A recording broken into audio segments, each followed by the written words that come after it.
총회장 되면은 여기저기 많이 왔다 갔다 합니다. 그러니까 그걸 기계라면 이걸 줬을 텐데 그냥 다 허해져 버리고 이렇게 옛날같이 그렇게 엎드려 기도하는 시간이 상당히 좀 줄어들어요.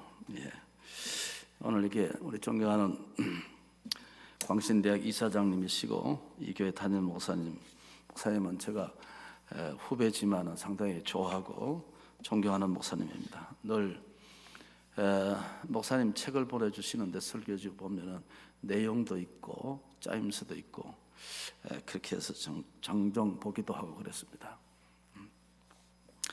우리 교단의 목사님들의 설교를 가끔 들어보면 너무나 성경과 동떨어진 비본질적인 것에 설교를 하는 것들을 보면서 저는 참 이것이 우리 개혁교회의 신앙의 모습인가 하는 것에 대해서 좀 의아하고 좀 본질적이고 좀 더 영적이고 좀 더 우리가 개혁신학적 그런 설교가 좀 부족하지 않느냐 내 나름대로의 생각이 그렇습니다. 그렇다고 해서 제가 뭐 성경대로 설교한다는 그런 말은 아니지만 너무나 현상적이고 너무나 보여주는 설교고 쇼맨십 같기도 하고 이벤트 목회 같기도 하고 이런 목회들이 요새 유행처럼 덜풀처럼 그냥 성도들이 좋아하고 그냥 교회 많이 모이면 된다 하는 이런 식의 목회는 우리가 성경적이지 않다 이렇게 저는 쉽게 동의할 수가 없는 것입니다. 그래서 오늘 좀 더 우리가 딱딱하긴 하지만은 그러나 성령은 불처럼 성령은 바람처럼 이런 제목으로 간단하게 말씀드리도록 하겠습니다. 사도행전은 초대교회의 형성과 발전 그리고 성도들의 신앙생활을 보여주고 있는 것이 우리가 사도행전입니다. 잘 아듯이 사도행전은 성령행전, 교회행전 그렇죠? 우리가 신약에서 역사서가 딱 하나 있는데 그걸 우리는 사도행전이라고 하는 것입니다.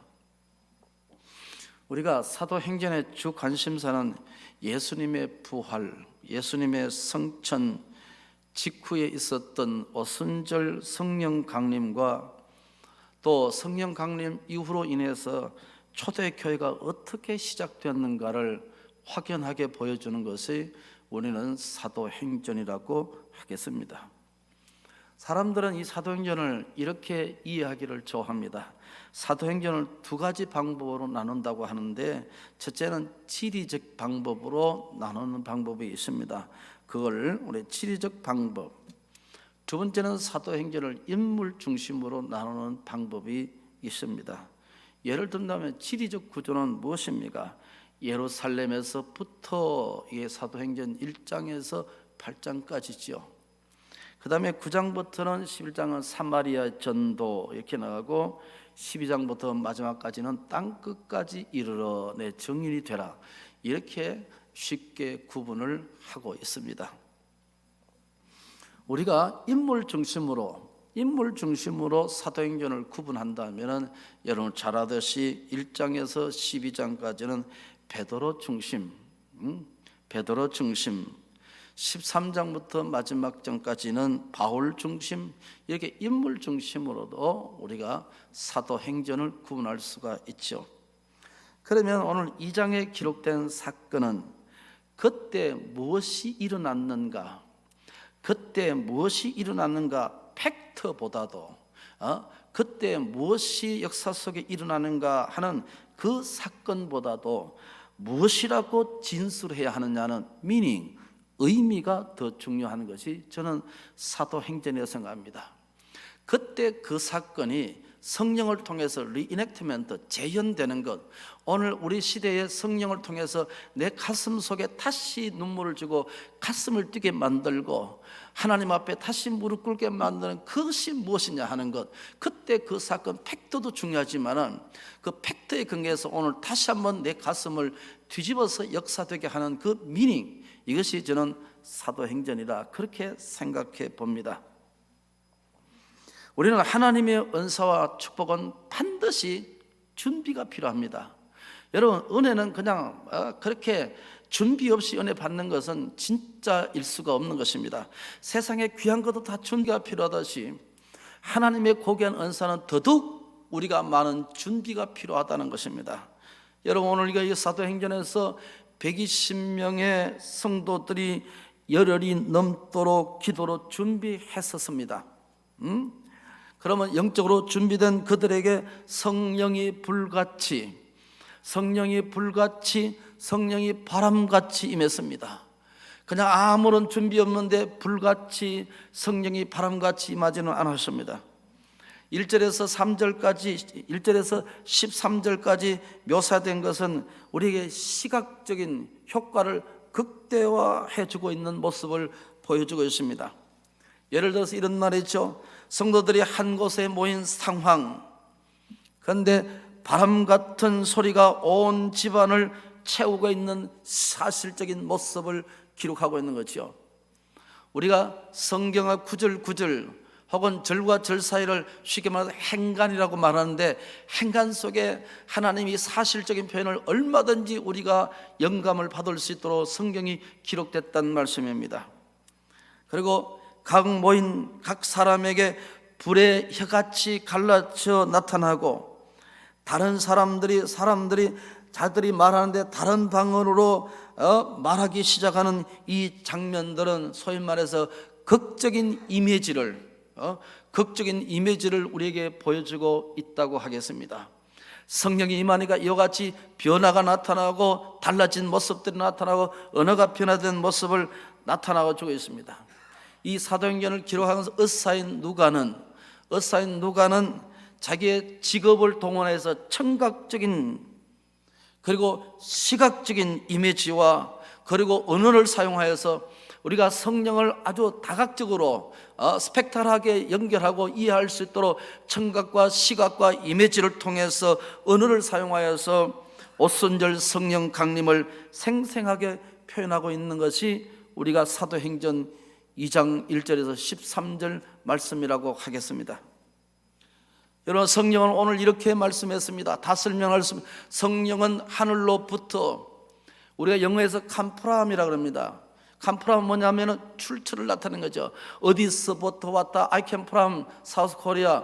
이런 한국에서부터 왔습니다. 그렇죠? 제가 영국에서 있으니까 어디서 왔던 사람이냐고 그러니까 저는 한국에서 왔습니다. 그렇게 할 때 뭐뭐로부터입니다. 부터는 출처와 시작과 근원을 나타내죠. 여러분, 성령은 땅에서 온 것이 아니라 하늘로서 내려온 것입니다. 성령의 출처는 하늘이요, 하늘로부터라는 것입니다. 여기 하늘로부터라는 것은 인간이 조작할 수 없다는 것입니다. 옛날 오순절 개통에서는 성령을 조작했습니다. 방언을 조작했습니다. 많은 사람들이 기도원에 가면, 날라리 기도원들에 가면은 성령을 조작하고 방언을 조작했습니다. 여러분, 하늘에서 내려온 것은 조작할 수 없습니다. 땅에서는 우리가 조작할 수 있지만 하늘의 출처라는 것은 조작할 수 없는 것입니다. 그래서 하나님 앞에 우리가 준비가 필요한 것입니다. 성령 강림은 여기서 인간 작품이 아니다는 것이죠. 그런 성령은 하늘로부터라 그랬으니까 기도의 응답이 성령이었습니다. 기도하는 가운데서 성령이 임재했다는 것이죠. 기도는 뭡니까? 하나님과 우리와의 대화지요. 이 하나님과 인간과의 대화지요. 이 대화 가운데서 하늘에서부터 내려왔다 출처를 나타낼 때 이건 인간이 조작할 수 없고 작품이 아니고 우리의 기도의 응답이 바로 성령이라는 것입니다. 여러분, 우리가 많은 응답이 있지만 최고의 응답은 성령 임재함입니다. 오늘 이 자리에 서서 우리가 주의 종들이 강단에 서서 가장 필요한 것이 무엇인지 압니까? 많은 사람이 모이게 하는 것이 문제이구나. 더 중요한 것은 뭡니까? 주의 종들의 가슴 속에 성령이 임재하는가, 성령이 감동하느냐가 더 중요한 것입니다. 다시 말씀드렸는데, 내가 은혜가 안 되는데 성도가 은혜가 되겠습니까? 내가 말씀 이해가 안 되는데 성도가 은혜가 되겠습니까? 내가 이 말씀 속에 하나님 앞에 은혜가 안 되는데 어떻게 성도가 은혜가 되겠습니까? 가장 중요한 것은 여기에 서 있기 전에 성령이 나와 함께 서 있는 것이 더 중요하고, 성령께서 우리 가슴 속에 감동하는 것이 더 중요하죠. 그래서 주의 종들의 응답의 최고의 응답은 뭡니까? 성령의 임재하심, 성령의 감동하심, 성령이 내 가슴 속에 역사되는 그것이 가장 중요한 것입니다. 여러분, 교회를 뭐라고 하는 줄 아십니까? 교회를 우리가 신앙 공동체라고 하는 것입니다. 신앙, 믿음의 공동체. 믿음의 공동체의 가장 중요한 것은 성령입니다. 하나님의 은혜입니다. 교회는 다 돼도 은혜가 없으면 교회가 다 안 되는 것이고, 교회가 다 안 되더라도 성령의 은혜가 역사하고 하나님의 은혜가 역사되면 다 되는 것이 교회입니다. 아멘 안 하신 분은 인간도 아닙니다.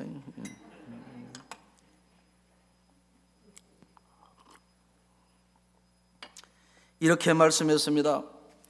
바람 같은 소리는 하늘 소리라는 말씀입니다. 그건 자연 바람이 일어난 것이 아니라 바람 같은 소리라 그랬으니까 하늘로부터는 성령이 내리심으로 그 소리가 바람 같은 소리라 그랬습니다. 이 바람 같은 소리는 무엇입니까? 성령의 소리, 쉽게 말해서 하늘 소리입니다. 여러분, 교회는 뭡니까? 사람의 소리를 들어오는 것이 아닙니다. 하늘 소리를 들어왔습니다. 하나님의 음성, 소위 말해서 천래의 음성을 듣기 위해서 우리가 이 자리에 있는 것입니다. 교회는 다른 소리는 찾아들어야 되고 하나님의 음성, 주의 종의 설교 말씀이 하나님의 음성으로 들려질 수 있기를 축복합니다. 그것이 하나님의 교회입니다. 그런데 여기에서 이렇게 해서 성령이 임하니까 바람 같은 소리, 그렇죠? 성령이 바람 같은 소리. 그래서 성령이 임하면 하늘 소리를 들을 수 있습니다. 성도는 하늘 소리를 들으면서 신앙생활하는 것입니다. 여러분, 하늘 소리는 사람 소리를 이길 수 있습니다. 사람은 사람 소리 때문에 시험 듭니다. 그러나 사람 소리의 시험을 이길 수 있는 길은 한 가지 있습니다. 하늘 소리, 하나님의 음성, 하나님의 말씀이 하나님의 음성으로 들려질 때에 사람의 음성을 이길 수 있습니다. 사람의 시험을 극복할 수 있는 것입니다. 그게 교회인 것입니다. 여기 계십니다. 3절 말씀에 하늘에 불이 내리니까 바람처럼 그랬죠. 하늘 소리가 들렸다 했죠. 이게 불의 혀첨이라고 했습니다. 이사야는 이렇게 말한 적이 있습니다. 이사야서는 포로 중선지자죠. 우리가 선지자를 말할 때 포로 전선지자, 포로 중선지자, 포로 후선지자 이렇게 구분하기도 하는 것입니다. 그러나 이사야서는 포로 중선자로 보통 신학자들이 구분하는데 내용이 그렇습니다. 그러니까 얼마나 시대 절망하고 얼마나 교회 절망하고 사람에게 절망하는 그 시대에 하나님의 선자를 불렀단 말이죠. 그런데 이사야 선지의 입술을 태우는 것, 소명할 때 입술을 태운 것은 뭡니까? 성령의 불이다. 성령의 하지로 입술을 찢어서 자기를 깨끗하게 했다고 했습니다. 성령이 깨끗하게 하는 것입니다. 성령의 불은 깨끗하게 하는 것입니다. 우리가 아는 대로 갈멜 산상에서 엘리야가 기도할 때 내리는 불은 물도 재물도 흙도 심지어 돌까지 태웠습니다. 돌을 태우는 불은 성령의 불입니다. 여러분, 에레미야스가 이랬죠. 에스겔이 그랬습니다. 에스겔서 2장과 3장에 보면 자기가 가야 할 사람들이 뭡니까? 이 바위보다 더 단단하다고 했습니다. 마치 우리의 심령이 굳어지고 화석화되어 버렸습니다. 우리의 심령을 태울 수 있는 것은 단 하나밖에 없습니다. 그건 성령의 불이에요. 성령의 불인 것입니다. 교회는 성령의 불이 붙어야 된다고 합니다. 성령의 불은 입술에 붙는 것이 아니고 성령의 불은 마음에 붙어야 되는 것입니다. 우리 가슴을 태워야 하는 것입니다. 그래야 교회가 교회다워지고 성도가 성도다워지는 것입니다. 제 주상복합, 울산에 옛날에 1년 전에 주상복합에 불난 것도 있죠. 그게 저희 사택이었습니다. 사택에 불났어요. 11시 반 정도 불났는데 불은 아마 10시쯤 붙은 것 같아요. 제가 잠길이 좀 밝기 때문에 불이야 계속해서 이 폰으로 아파트 주상복합이니까 들리죠. 33층에 주상복합인데 그래서 소리를 깨서 일어나서 도망을 혼자 어디고 도망을 가려는데 뭐가 뒤에 깽기는 것을 보니까 우리 사모가 자빠져 자고 있는 거예요. 내 혼자 도망가려다가 내가 가서 잠깐 한번 더 가려고 도망가려다가 불쌍히 여겨서 저건 내 때문에 고생한다 싶어서 여보요 깨워서 도망을 갔습니다. 근데 불나서 도망을 가는데 이 주상복합 계단은 안쪽으로 돼 있단 말이에요. 그러니까 연기가 쫙 한데 저희는 1004호 10층이죠. 그러니까 주로 밑에서 부터 올라갔는데 주로 불은 30층, 33층, 30 이렇게 붙어 올라갔습니다. 그런데 연기가 좌우하게 왔는데 계단을 내려갔는데 계단이 이게 빨리 내려가지 않는 거예요. 그냥 제가 그래서 목사인 줄 아니까 아주머니 왜 빨리 안 내려갑니까? 보니까 뭐를 안고 나가면 개새끼 있잖아요. 개 이만한 거. 요새는 도시에는 개새끼 걸으면 야단 납니다. 어느 날 저한테 문자가 왔습니다. 목사님, 부디 개새끼라고 그러지 마세요. 그러면 개님이라 그러냐? 개새끼 그러지 마세요. 그러나 개를 좋아하는 사람들은 개새끼 그러니까 저 싫어한다 그래요. 근데 이 아주머니가 개를 이만한 거 뜬게안고, 아주머니 사람이 중요하지 개가 중요하니까 그 다음에 그 앞에 아줌마도 뭡니까? 개를 안고 가는 거예요. 세상에 개님 때문에 사람 다 죽을 뻔했습니다. 그런데 내려오는데 이런 일이 들렸습니다. 자식을 나누고 개새끼만 가지고 도망오는 사람이 있었습니다.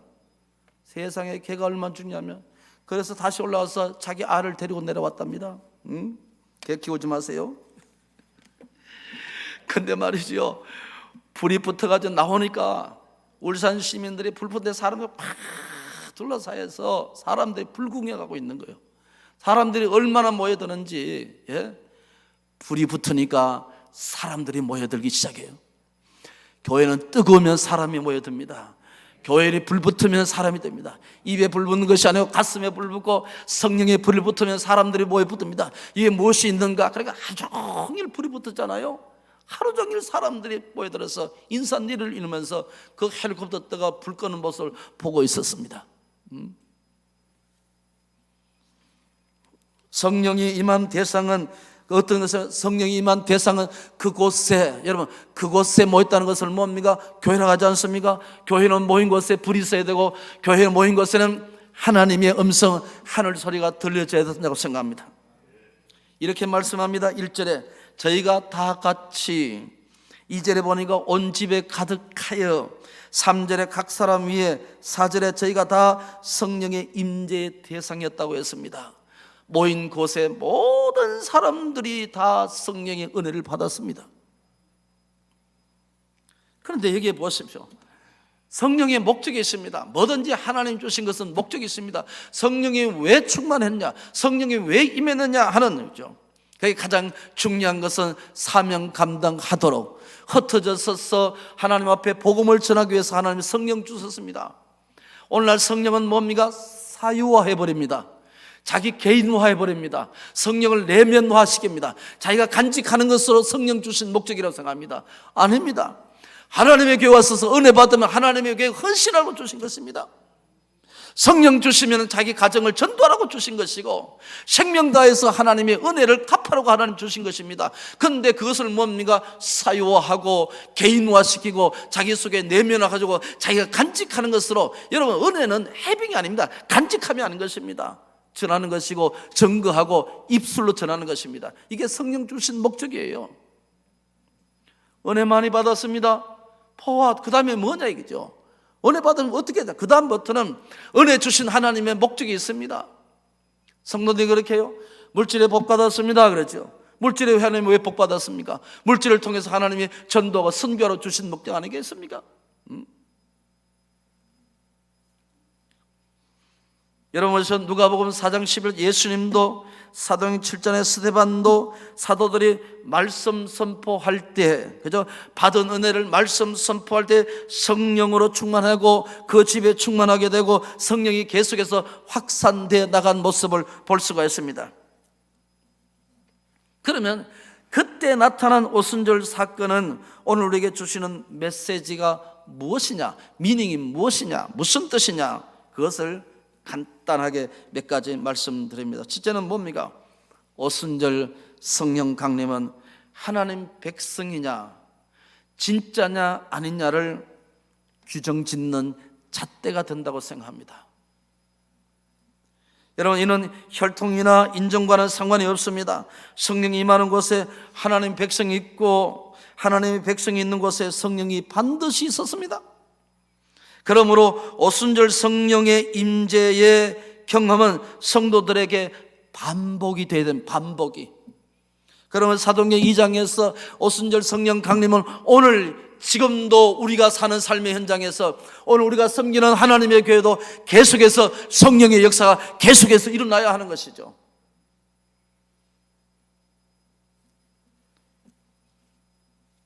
여러분 보십시오. 내가 참 성도냐 성도가 아니냐, 내 속에 성령이 충만하냐 아니냐에 달려 있습니다. 내가 주의 몸된 교회의 진정한 헌신도 성령의 역사심에 달려 있습니다. 조금만 말하면 삐지고 말이죠. 시험 들었다 하고. 우리 권사님, 젊은 권사님 한 분 있습니다. 세상에 장로 부인인데 코로나 때문에 6개월 안 나왔어요. 그래서 전화를 누가 했는 모입니다. 아주 되게 해붙였어요. 그러면 권사 사표내라. 그 사표내라는 그 말만 듣고 시험 들었다는 거예요. 교회 나오는데 방점이 있는데 아직 안 나오고 있습니다. 연말까지 안 나오면 잘라버리려고 마음먹었습니다. 도저히 전도가 안 되는 겁니다. 장로 부인 권사님이 교회 안 나오니까 비대면 예배를 드리거든요. 미쳐요 그런 분 때문에. 뭐냐, 은혜가 없으니까. 남편 장로님 나오는데 부인 권사가 안 나오면 그건 뭡니까? 그건 코로나도 아니고 뭐죠? 그래서 우리 한 50가정 정도 상당히 참 많이 회복되는데 한 50가정 정도, 60가정은 아직도 비대면 예배 드립니다. 계속해서 화면을 통해서 교회 나오라 하죠. 나오라죠. 신방 갑니다. 신방 가요. 여러분 그렇습니다. 충성과 헌신은 내 힘으로 하는 것이 아니더라. 하나님의 은혜 떨어지니까 교회 발걸음이 다 뜸해지고 헌신도 다 사라지는 것입니다. 두 번째 미닝이 뭐냐면은 성령의 역사하심은 그곳에 모인 모든 사람에게 차별 없이 임했다고 했습니다. 1절에 그들은 모두 그랬죠. 2절은 온 집에, 3절은 각 사람 위에, 4절은 모든 사람이 그렇게 말했습니다.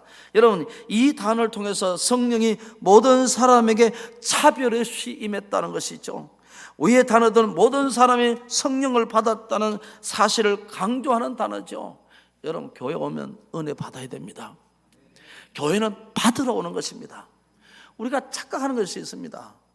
목사는 그렇게 합니다. 목사는 내가 오늘 설교를 은혜 끼쳐야 되지, 장로님은 내가 헌신하러 가야지, 대표기도하러 헌신하러 가야지, 이렇게 생각합니다. 그런데 내가 받지 않고 여기 설 수 있겠습니까? 내가 받지 않고 무엇을 헌신할 수 있습니까? 우리는 다 허물과 타락한 인간들입니다. 어떤 모양이든지 간에 하나님 앞에 은혜 받아야 우리가 여기에 헌신할 수 있는 것입니다.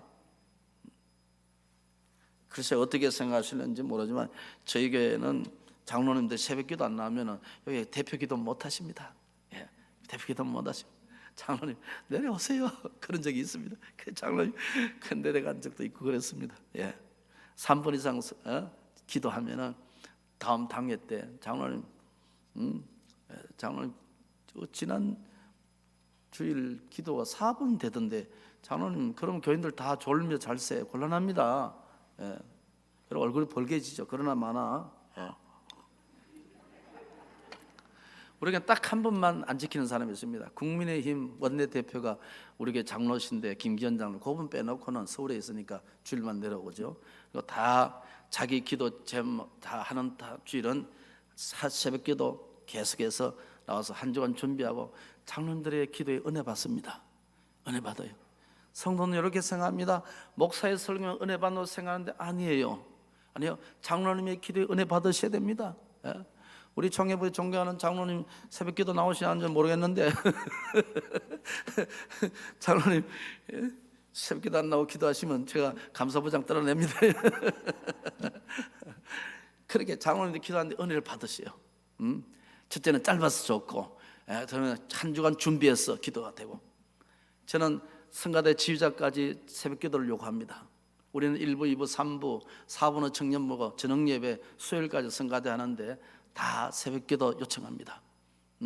그런데 성가대 노래는 잘 못하는데 광주왕보다는 좀 나아요. 그런데 근데 뭐냐, 은혜가 되는 것입니다. 왜냐? 기도하고 하는 거니까. 기도하는 거니까.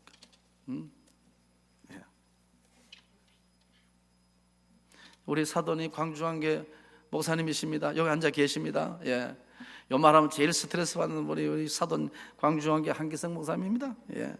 저는 내 말이 아니고 우리 며느리가 한 말입니다. 수요일 날 우리 권사님들 찬양대 하는데 딱 들어보고 자기 광주왕교 자기 아버님 교회보다도 훨씬 낫거든. 그거는 우리 아버님 교회, 우리 대한교회가 낫다는 거요. 증명한 거요. 그러니까 그에 대해서 그렇죠. 왜 그러냐? 권사님이 지휘자하면서 새벽기도 안 빠지거든. 반지도 새벽기도 안 빠지거든. 권사님 기도하니까 새벽기도 다 나와서 하거든. 그러니까 서기만 하는 은혜가 되는 거예요. 예. 여러분 보십시오. 저는 그렇게 생각합니다. 교회는 다 은혜 받는 곳입니다. 은혜 받는 것이죠. 죄송합니다. 어떻게 생각하시는지 모르지만 저는 한 15년 전에 교회가 부흥도 안 되고 재능도 없고 그래서 이 교회를 떠나야지. 아이고, 이 경상도 보림문도 여기서 하겠냐. 그래서 저는 서울 보내줬어요. 하나님 서울 보냈으면 서울 갔으면 좋겠습니다. 안 보내주는 거예요. 그러나 하나님 나빠요. 그런데 안 보내주는 거예요. 그래서 저는 밤 예배 드립니다. 밤 예배 끝나고 할 수 없이 제가 하나님이 서울 안 보내주니까 할 수 없이 저는 다른 방법을 찾아야 했습니다. 그래서 7시 반 시간 8시 반 9시에 옷을 갈아입고 울산 뒤에 저 산에 바위를 하나 잡아놓고 주일 밤만 되면 올라가서 2시간 3시간 하나님 앞에 울기도 하고 웃기도 하고 회개하기도 하고 은혜 받기도 하고 한 주간 잘못한 거 회개하기도 하고 목사가 죄 지을 수 있는 것이 많으니까 그렇게 15년 동안 해오고 있습니다.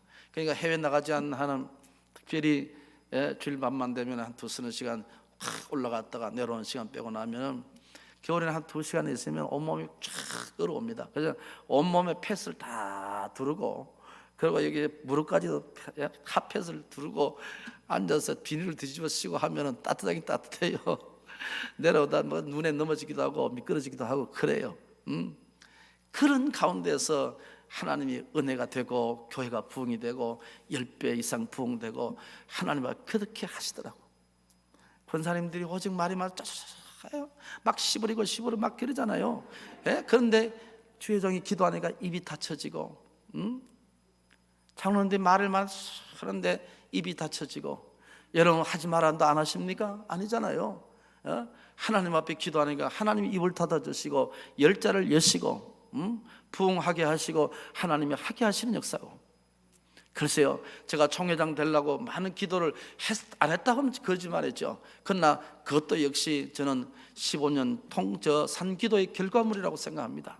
물론 우리 목사님 분들이 많이 도와주셔서 했지만 그러니까 하나님 앞에 내가 은혜가 되고 내가 하나님 앞에 자, 모든 사람들은 뭐냐? 교회 은혜 받으러 오는 것입니다. 받지 않고 줄 수가 없는 것입니다. 은혜 받는 하나님의 교회가 되기를 축복합니다. 예. 우리 교단에서 제일 잘생긴 사람이 2사람이 있는데 한 분은 김용대 목사님이 잘생겼잖아요. 저분은 예. 여러분 목사님 잘생겼다 이면 우리 교단에서 35,000명의 목사 가운데서 키도 크고 근데 나이도 얼마 안 됐는데 머리가 허여가 내보다 더 그렇죠. 예. 제일 잘생겨요. 예. 또 한 분인데 배만성 목사님 키 큰데 잘생겼어요. 근데 배만성 목사님보다 김용대 목사님 훨씬 잘생겼습니다. 예. 저분은 서만 있어도 은혜가 되는 거예요. 예. 목소리도 얼마나 좋은지 또 여러분 교회는 은혜 받는 곳입니다. 꼭 은혜 받을 수 있기를 축복합니다. 여러분 성령은 사람을 변화시킵니다. 은혜 받는 사람은 은혜 소리를 냅니다. 은사도 달라지고 태도도 달라집니다. 은혜 받으니까 자신도 놀라고 주변도 놀랍니다. 교회 다닐수록 변화되고 달라지는 것입니다. 여기 보세요. 4절 말씀에 성령이 임하니까 성령이 말하게 하심을 따라 그들이 다른 언어로 말하기 시작했습니다. 성령은 제일 먼저 뭐를 변화시킵니까? 언어를 변화시킵니다. 말을 변화시키는 거죠. 마가복음 16장에 보시면 믿는 자들에게 새 방언, 새 언어를 하게 하셨다고 했습니다. 그러니까 교회 다니는 사람도 원망 불평하는 사람들은 여러분 이 사람들은 진짜 변화됐다고 말할 수 없는 것이죠. 여러분 보십시오. 사울을 변화시킨 분은 하나님의 성령이죠. 그러니까 하나님의 은혜가 임하고 성령은 사람을 변화시킵니다. 성령은 사람을 담대하게 만들고 아무것도 할 수 없던 사람이라도 은혜가 임하면 성령 체험하면 하나님 앞에 아름다운 역사를 이루는 그런 사람으로 달라지기 시작하는 것입니다. 그래서 스님답기를 원하신다면 하나님 앞에 성령의 은혜를 체험할 수 있는 여러분 되기를 축복합니다. 이거 아주 옛날에 우리 어릴 때, 우리 젊었을 때 자주 많이 듣는 거 성령 충만했죠. 지금은 시대가 갈수록 이런 본질적인 것이 사그라들었습니다. 원론적인 이야기가 자꾸 사그라들었습니다. 윤리적인 설교만 하고 사람의 처세술만 설교하는 이런 설교가 되어버렸단 말이죠. 하나님 역사는 어디에서? 본질의 역사하는데 말이죠. 여러분 하나 소개할까요? 1965년도 비틀즈가 뭐였습니까? 해체했습니다. 그해 1965년도 뉴욕 스타디움에서 5만 5천 명이 모였습니다. 그러니까 사람들이 그 당시에 5만 5천 명이 대단하죠. 지금 BTS 같은 역할보다 더 크게 역사했으니까 말이죠. 그런데 뉴욕에 인상 있는 젊은이들이 사람들이 압사당한 사람도 있고, 근데 너무 괴성을 많이 지르니까 이 비틀즈가 노래를 할 수 없었대요. 그래서 최절정의 순간에서 해체를 결정한 것입니다. 왜 그러냐? 노래할 수 없었어. 그런데 지금 레전드로 남아있지 않습니까? 전설로 남아있지 않습니까? 여러분, 음악하는 사람도 음악을 못하는 것 때문에 자기들 물질이나 뭐 어떤 명예를 위해서 노래하는 것이 아니었는데 그렇게 사람들이 모여들고 열광하더라는 것입니다. 그래서 노래를 위해서 비틀즈를 해체시켜버렸습니다. 우리 한국 사람들이 가장 많이 먹는 커피가 뭡니까? 스타벅스입니다. 2007년도에 미국에서 7,100개가 있었는데 스타벅스의 창립자가 술 취한 사람이란 것입니다. 물러났다가 다시 이제 복귀를 해야 되는 시점이 왔다. 왜 복귀를 했느냐? 자기가 스타벅스를 술 취할 때는 무슨 생각했냐면은 그냥 커피 향내가 나는 커피집, 그리고 모든 사람들에게 안락하게 커피 향내를 마시면서 안락하게 대화할 수 있는 그런 곳, 이것을 꿈꾸면서 스타벅스를 만들었는데 어느 날 자기가 은퇴해서 뒤로 물러나서서 커피숍에 가보니까 뭐냐면은 이 샌드위치 냄새가 나고 빵 냄새가 나더라는 것입니다. 자기가 원한 것이 아니었죠. 그래서 자기가 다시 복귀해서 7,100개가 되는 미국에 있는 모든 스타벅스 문을 닫고 바리스타를 전부 다 불러서 몇 주 동안 교육시켰답니다. 수백억의 손해를 들어가면서도 교육을 새로 시켰다는 거죠. 다른 거 다 끊고 다시 본질로 커피 맛만 나고 향내만 나게 나고 조용한 커피숍을 위해서. 여러분, 커피숍도 뭐냐면은 커피에 목숨을 걸었습니다. 오늘 교회가 이렇게 마케팅으로 쇼맨십에 그냥 이런 세상에 흘러가는 잡다한 이야기들로 가득 채워지는 오늘날 교회가 된다 이 말이죠. 하나님은 본질과 십자가와 하나님의 성령의 능력이 사그라져가는 이 교회, 이런 모습은 우리 교단의 참 모습은 아닌 것입니다. 뭐 더 오래 하면 그러니까 춥고 배고프기도 하고 빨리 가야 되죠. 성령의 역사는 전도와 선교를 하게 하십니다. 예루살렘에 모여있는 성도들은 그 지역을 넘어서 복음을 담대하게 전하기를 원했습니다. 끼리끼리 모였을 뿐만 아니라 하나님께서 의도하신 모든 족속에게 땅끝까지 복음이 전해지는 거룩한 역사가 있었습니다. 여러분 보십시오. 우리가 땅끝까지 복음을 전파되는 것은 이해하지도 실행하지도 못한 사람이 있습니다. 그러나 오순절에 임한 성령은 전도에 선교에 헌신하도록 결단하게 만들고 복음이 유다를 넘어서 땅끝까지로도 전파되는 역사가 일어났습니다. 오늘날 교회가 전도하는데 멈췄습니다. 코로나 때문에 이제 우리가 다시 전도에 뛰쳐나가야 됩니다. 여러분 잘 아듯이 교회가 두 가지죠. 모임으로서의 교회지요. 그런데 이건 이제 회복 단계에 왔습니다. 그런데 흩어짐으로서의 교회, 전도함으로서의 교회는 이건 지금 이제 이루어지지 않고 있단 말이죠. 이 교회 본질에 벗어난 것입니다. 복음을 우리가 전할 수 없었던 실제적인 이유는 뭡니까? 우리 마음속에 성령의 은혜가 임하지 않으면 전할 수 없는 것입니다. 하나님 내 마음을 뛰게 만들고 거룩하게 만들고 나 전하지 않으면 견딜 수 없는 그런 사모하는 마음이 만약 있었다면 어떤 경우로 복음을 전하죠? 내 자식, 내 부모, 내 형제에게, 내 친지 형제에게 복음을 소개하지 못하고 교회 인도하지 못하신다면 도대체 내가 다니는 이 교회는 무엇이냐는 것이죠. 우리가 믿는 예수님도 시시하신 분이 아니지 않습니까? 믿을 만한 가치가 충분히 있지 않습니까? 내 인생의 길이요 내 삶의 빛이 되신 분이죠. 저는 원래 그 마산 결핵병원에 오랫동안 누워 있었습니다.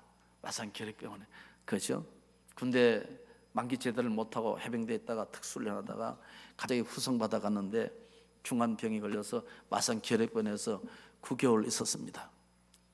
그리고 군대병원에서 7개월 있고 다시 낫지 않아서도 민간병원에서 9개월 했어요. 그러니까 1년 한 2년 정도 콜록콜록 하면서 마산 결핵병원에 있었습니다. 근데 제가 병원에 있으면서 다시 복음을 어릴 때 교회를 다녔지만 복음을 다시 받아들였습니다. 그 마산 결핵병원에는 종교 시설이 세 개인데 하나는 법당이 있고 하나는 천주교에 있고 세 번째는 뭐냐면 베델 교회라는 조그마한 교회가 있습니다. 지금 마산 결핵병원이 다른데 크게 시설을 확장해서 옮겼습니다만은 그 당시는 결핵병원에 한 800~900명 정도 환자가 있었는데 베델 교회라는 교회가 있었습니다. 찌그러진 교회, 마룻바닥 칙칙 소리 나는데 하나님께서 저를 글로 불렀었습니다. 그런데 시작하자마자 하나님께서 저를 회개시키고 저를 기도하게 만드셨습니다. 마산 결핵병이라는 것은 뭐냐면 약 먹고 하루 종일 누워서 쉬는 것입니다. 적어도 아침 9시부터 12시까지 꼼짝 못하고 간호사들이 돌아다니면서 점검하는 것입니다. 그런데 그때 마산 결핵병원에서 베델 교회에서 마룻바닥에 앉아서 찬송 부르고 말씀 듣는 그도 설교도 제대로 하지 못하는 사람이 설교인데도 그 말씀이 내 가슴을 때리고 나를 울게 만들고 십자가 앞에 무릎 꿇게 만들었습니다. 그때 하나님의 은혜를 받아들이고 그때 3개월, 4개월, 5개월 동안 아무것도 하지 못하고 철저히 마룻바닥에서 회개하고 하나님 앞에 울면서 기도했던 그때, 그러면서 하나님께서 내 마음속에 신유의 은사가 임하는데 하나님 내 병을 깨끗하게 고쳐주셨습니다. 제가 그때 아는 것이 아무것도 없었습니다. 그래서 신학을 해야 되겠다고 그 마산 찾아온 그 조그마한 마룻바닥에서 주의 종에 서원하고 오늘 요 모양 요 꼴로 여기 서게 됐습니다. 그때 만난 하나님은 저의 병뿐만 아니라 저의 인생도 저의 가치관도 모든 것 다 변화시켰습니다. 성령은 변화의 영입니다. 성령은 귀신을 쫓아보내고 성령은 내 속에 있는 병마를 쫓아보내고 성령은 내가 뭐 어떻게 살아야 하는 가치관도 내가 앞길도 하나님께서 형통하게 열어서서 오늘날까지 하나님 나와 함께 하시는 모습을 볼 수 있습니다. 그건 다름이 아니라 성령의 은혜였고 성령의 불이었습니다.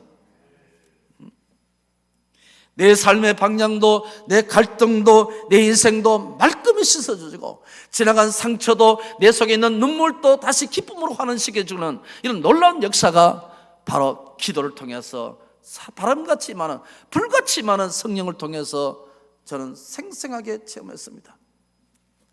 어느 날 산에서 기도하는데 산에서 기도하는 제일 무서운 것이 짐승이 아닙니다. 이제 짐승이 제일 무섭다 그러는데 어느 날 기도하는데 이 아파트 주민들이 막 산에 올라오잖아요. 자빠져 자면 되는데 이 12시까지 돌아다니는 사람이 있어요.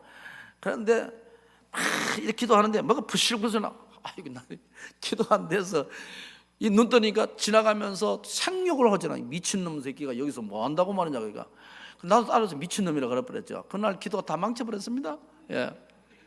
내가 열심히 기도하고 있는데 지나가면서 이 미친놈 얘가 두 키 세 명 지나가면서 여자하고 같이 지나가면서 내보고 미친놈 그랬어요. 아이고 그 말에 시험 들어가지고 나도 미친놈 그러다가 싸울 뻔했습니다. 예. 예. 그때 무섭습니다. 야, 나 여기서 짐승이 나온 줄 알았어요. 근데 사람이 제일 무섭니다. 예. 여러분 그런 갈등과 목회의 그저 갈등과 여러분 제가 시험 들고 제가 은혜가 안 되면 장로님들 보기 싫습니다. 권사님들 보기 싫어요. 성도들의 목소리가 듣기 싫습니다.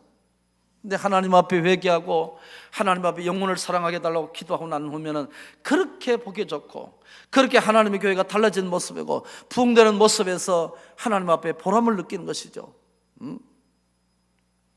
마지막 성령은 교회를 하나 되게 하는 것입니다. 원래 저희 교회는 한 100여 명 모였던 다 갈라진 교회였습니다. 다 400~500명 모이다가 다 갈라지고 다 떨어져 나가고 그야말로 노인네만 남아있는 그런 교회였습니다. 10년 동안 주일학교가 안 됐던 교회예요. 젊은 사람 다 빠져나가니까 이게 무슨 짓입니까? 그런데 하나님 앞에 성령이 역사하고 하나님의 은혜를 구하고 하나님이 축복하시니까 교인들이 하나 둘 찾아오게 되고 부흥되기 시작하고 주일학교가 되고 청년부가 되고 대학부가 되고 다 회복하는 역사가 10년 정도 걸렸습니다. 10년 정도. 성령의 은혜는 안 되는 것을 되게 하시고 떨어졌던 것을 다시 붙게 만들고 떠나갔던 교인들 다시 오게 만들고 부흥의 역사를 일으키는 것이 무엇입니까? 성령입니다. 여러분, 성령은 교회 안에서만 역사하십니까? 내 삶의 역사잖아요. 삶에. 예루살렘 교회가 하나가 될 수 있었던 것도 성령의 역사였습니다. 다시 말하면 우리 마음이 나누고 교회가 하나 되지 않을 때 성령의 역사가 없었다는 증거이고, 성령이 끊어진 교회, 눈물이 많은 교회는 분열되고 분열되는 것입니다. 황폐화되고 심령이 메말라지는 것이죠. 성령은 살리는 영입니다. 이 영광대교회가 그야말로 영광을 크게 드러내는 그런 하나님의 교회, 살아있는 교회가 더욱 될 수 있기를 축복합니다. 성령은 변화의 영입니다.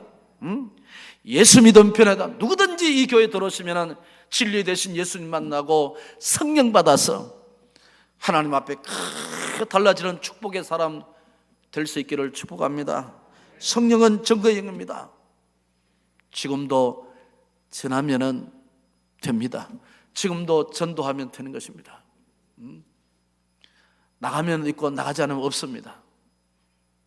그래야 해서 여러분 교회가 더욱 생동감 있고 이 지역에서 가장 아름답게 우뚝 서는 복스러운 교회가 될 수 있기를 축복합니다.